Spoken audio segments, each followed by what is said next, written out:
فلک چه کردی ببین با حال و روزا، از غم بی کسی قصه و غم میسوزم.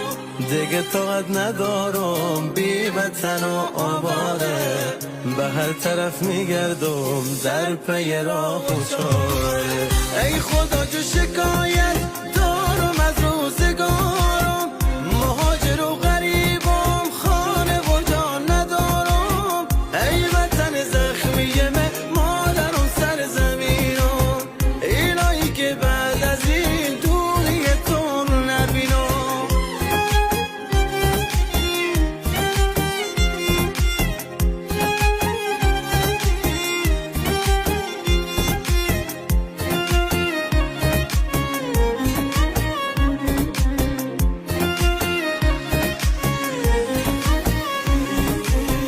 ناخونده این قصه ها پیشم مهمان شده، دور از وطن همه جا شبیه زندان شده.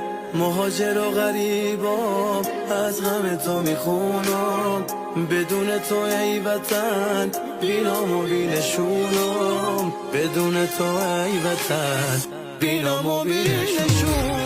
ای خدا جو شکایت دارم از روزگارم، مهاجر و غریبم خانه و جان ندارم. ای وطن زخمی مادرم سر زمینم، اینایی که بعد از این دوری تو نبینم.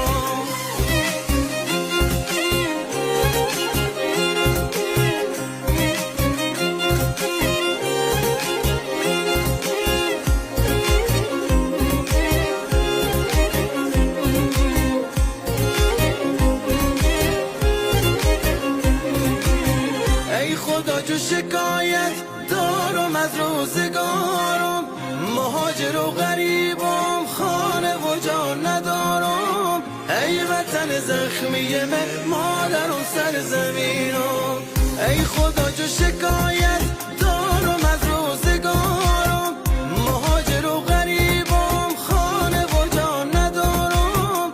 ای وطن زخمی مادرم سر زمینم، اینایی که بعد از این دوری تو نبینم. ای فلک چه کردی ببین با حال و روزا، از غم بی کسی قصه و غم میسوزم.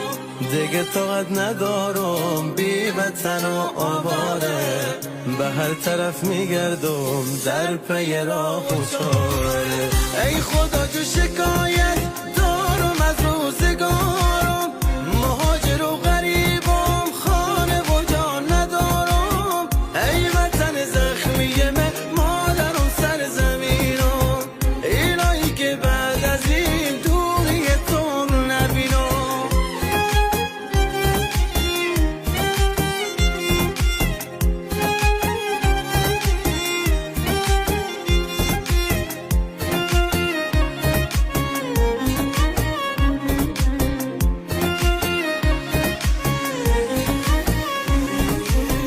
ناخونده این قصه ها پیشم مهمان شده، دور از وطن همه جا شبیه زندان.